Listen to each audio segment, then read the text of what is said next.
BCom final year के प्यारे बच्चों, स्वागत है सभी का एसडीएम सर की क्लास में। Good morning. मैं अभी उठा हूँ और आपके लिए वीडियो तैयार कर रहा हूँ। ऐसा क्यों? क्योंकि बहुत पहले बच्चों का कमेंट आया था कि इंग्लिश और हिंदी की कम से कम एमपी वीडियो बता दीजिए कि क्या पढ़ें, कैसे तैयारी करें, क्या चीज़ आता है एग्जाम में। तो इसी को देख करके मैंने सोचा था वीडियो बनाऊंगा और मेरे 3 से 4 दिन ऐसे ही निकल गए किसी काम के कारण। तो अभी मुझे जब प्रॉपर ध्यान आया तो मैंने कहा चलिए सबसे पहले आपके लिए वीडियो बना लेते हैं। इंग्लिश लैंग्वेज में आप किस तरह से तैयारी करेंगे, आपके फाइनल एग्जाम में क्या आएगा, आप सभी को डाउट होगा। अब ये जो वीडियो बनने वाला है ये केवल प्रॉपर बिलासपुर के लिए नहीं है, ऑल स्टेट हम कवर करेंगे, साथ ही साथ इसके बाहर के भी जहाँ पर इंग्लिश लैंग्वेज से क्वेश्चन आते हैं, क्या क्या टॉपिक्स आते हैं, उस टॉपिक्स पर हम चर्चा करेंगे, डिटेल से बताएंगे ताकि आप उन्हीं चीज़ों को पढ़ें जो एग्जाम में आए और आपका पूरा का पूरा 15 नंबर कवर हो जाए। एटलीस्ट अगर किसी एक पॉइंट को छोड़ भी देते हैं तो 60 नंबर आपका कहीं नहीं जाए। ऐसे चीज़ों को हम यहाँ पर डिस्कस करेंगे और बताऊंगा क्या क्या एमपीएस है आपके एग्जाम के लिए। ठीक है, तो बने रहिए वीडियो में एंड तक। सबसे पहले आपको सीरीज समझना पड़ता है कि इंग्लिश लैंग्वेज में फाइनल ईयर में क्या आता है, क्या क्या चीज़ें होती है, क्योंकि है तो बहुत सारी चीज़ें, है ना। तो हम इसको 5 भागों में डिवाइड कर सकते हैं, 5 यूनिट की तरह। 5 यूनिट होते हैं, वही आपके 5 भाग है, जिसका नाम मैंने यहाँ टॉप में लिख दिया है। सबसे टॉप में मैंने ग्रामर को रखा है क्योंकि ये थोड़ा सा ध्यान देना पड़ता है और इजी होता है, इसमें याद करने लायक कुछ चीज़ नहीं होता, आपको थोड़ी प्रैक्टिस करनी पड़ती है, जैसे आप गणित बना के प्रैक्टिस करते हैं। दूसरा वोकैबुलरी होता है, फिर तीसरा होता है शॉर्ट एसेस, ऐसे शॉर्ट ऐसे जो आप ऐसे लिखते थे ना, स्वच्छता पर, पॉल्यूशन पर, वही चीज़ें होंगी, बस शॉर्ट हो जाएगी, बहुत बड़ा ना हो करके।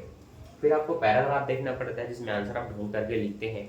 फिर आपका आता है चैप्टर्स के क्वेश्चन एंड आंसर। ये कुछ 5 चीजें होगी जिससे आपको पता चल गया कि आपके एग्जाम में इनसे क्वेश्चन आता है। अब ग्रामर को 3 भागों में डिवाइड कर देते हैं। ठीक है, कभी कभी ग्रामर के फिल इन द ब्लैंक दे देते हैं, कभी कभी ग्रामर का पूरा 15 नंबर का एक क्वेश्चन तैयार कर दिया जाता है जिसको आप डू अस डायरेक्ट बोलते हैं, जिसमें कुछ चीजें कन्वर्ट करने को बोला जाता है, जैसे कि chain the voice, chain the narration, ये कुछ चीजें आती हैं। साथ ही साथ कई बार उनको केवल 10 नंबर का पूछ दिया जाता है, 5 नंबर का उन्हीं का खाली स्थान रख दिया जाता है ना। तो ये कुछ चीजें होती हैं जिसमें अधिकतर तो मैंने देखा है मेरे टाइम से पूरे 15 नंबर के डूअर्स डायरेक्ट को पूछा जाता है।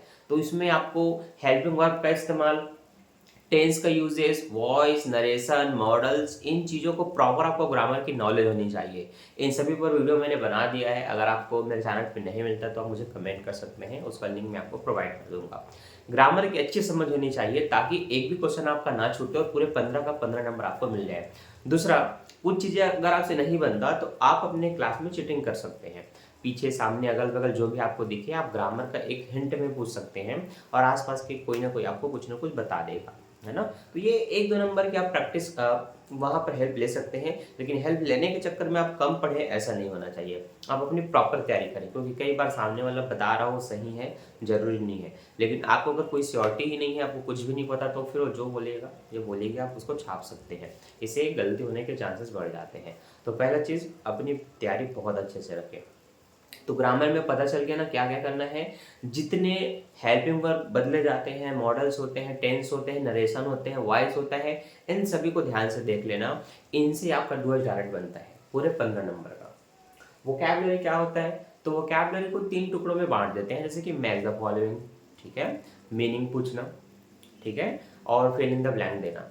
जैसे कि आपने देखा होगा कि इसमें सफिक्स वर्फिक्स भी आता था फर्स्ट और सेकेंड ईयर में, तो इस साल भी आ सकता है, ऐसा नहीं है कि फाइनल में ना पूछे, हो सकता है। मैंने क्या बोला, इसको बहुत तरह से डिवाइड कर दिया जाता है। तो आप अपने अजय माला लीजिए जिससे आप इसकी तैयारी करेंगे, उसमें आप देखेंगे वोकैबुलरी का अलग से एक सेक्शन दिया गया है जहाँ पर बहुत सारी चीज़ें बताई गई है, जैसे कि आर्टिकल्स भी होता है जो इसमें पूछ दिया जाता है ना, ए एंड द का यूज। तो इस तरह से fill in the blank, match the following, suffix prefix जो सामने और पीछे लगे जाते हैं, ये कुछ चीज़ें, और मैच द फॉलोइंग के रूप में आपसे वोकैबुलरी से क्वेश्चन आता है जो कि बहुत ही ईजी है, बस थोड़ी सी प्रैक्टिस करनी होगी, देखता रहना, देखना पड़ेगा आपको, थोड़ा याद करके खुद से आपको क्वेश्चन आंसरिंग करना होगा, एमसीक्यू अटेम्प्ट करना है ये मान लीजिए, और जिस पर वीडियो जल्द से जल्द आते रहेगी ताकि आप प्रैक्टिस कर करके अपनी इंग्लिश को इम्प्रूव कर लें। ठीक है, तीसरा चीज पे अगर हम बात करें तो ऐसे यहाँ पर बच्चे अपने में से कुछ भी 4-5 चीजें छांट लेते हैं और एग्जाम की तैयारी करते हैं। बेस्ट चीज क्या होगा अगले साल के लिए, उसका एक हिंट देता हूँ, ध्यान से सुनना। सबसे पहले ये देखो कि लास्ट ईयर में क्या पूछा गया है, या फिर 5 साल का आंसर ले लो, क्वेश्चन पेपर ले लो। इसमें लेटेस्ट अभी 2 साल बीते 2 सालों में क्या पूछा है उसको देख लो। अगर आपने सोचा था भाई पोल्यूशन आना चाहिए, है ना, आपने सोचा था पोल्यूशन आना चाहिए, आपने कुछ और भी टॉपिक को चुना होगा, न्यूज़पेपर और भी कुछ ह्यूमैनिटी वाली, लेकिन अगर उनसे क्वेश्चन नहीं पूछा है, कुछ हट करके पूछा है, तो लेटेस्ट में अगर कुछ हट करके आया है तो आपको भी इस साल कुछ यूनिक चीज़ों को देखना है, ठीक है, कि उनसे क्वेश्चन आ सकता है। वह चीज़ें कई बार रिपीट नहीं होती जो प्रॉपर 5 सालों में कई बार आया है ना।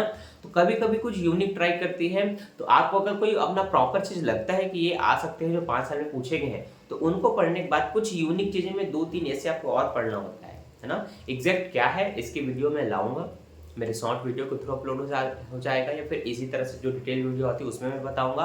तो चैनल को सब्सक्राइब करके बेल नोटिफिकेशन को ऑल पे सेट कर लेना, ताकि नोटिफिकेशन आपको टाइम पर मिले, वरना वीडियो कब आए और कब चली गई आपको पता ही नहीं चलेगा, है ना। तो इसके लिए इसको लाइक करना और सब्सक्राइब करके ऑल पे सेट कर लेना। तीसरे मुद्दे पर हम बात करते हैं चौथे मुद्दे पर, पैराग्राफ।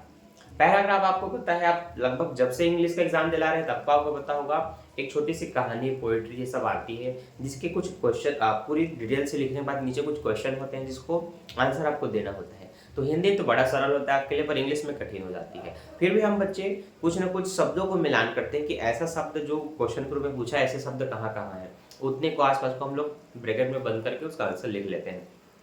ये बचकाना हरकत ना करके आप एक बार प्रैक्टिस कर लीजिए। अजय माला में आप पैराग्राफ के सेक्शन में जाएंगे, यहाँ पर आपको दिखेगा ढेर सारे पैराग्राफ, जो कि बहुत ज़्यादा नहीं होंगे, अगर 15-20 हो गए तो बहुत है, उससे ज़्यादा नहीं होता। तो आपको प्रैक्टिस कर लेना है 5-5 करके टुकड़ों में डिवाइड करके। एक हिंट दे देता हूँ जिससे आपकी श्योरिटी हो जाए कि एग्जाम में क्या आ सकता है। कई बार यूनिवर्सिटी लाइन से अगर 5 क्वेश्चन है, अगर इसको अभी लेटेस्ट 22 में पूछा होगा, 23 में पूछा होगा, तो 24 में क्या करेगा, ठीक इसके 2 पहले या 2 बाद को पूछता है, बहुत आगे पीछे नहीं जाता, है ना।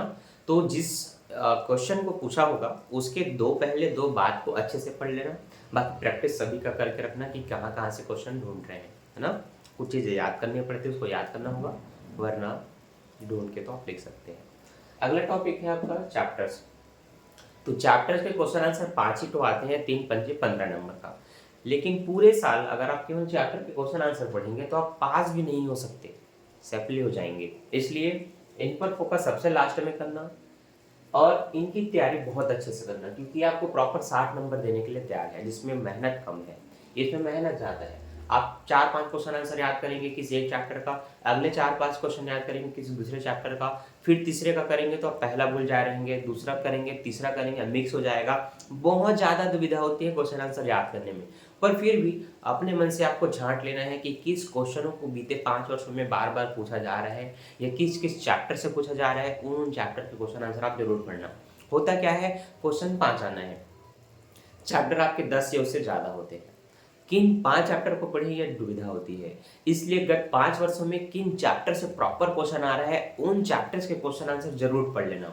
1, 3, 4 जितना आपको ठीक लगे, या उसमें लिखा रहता है कि किस यूनिवर्सिटी ने कितनी बार इसको पूछी है। तो जिस क्वेश्चन को बहुत सारी यूनिवर्सिटी बार बार पूछ रही है, उनको एक बार पढ़ के चले जाना।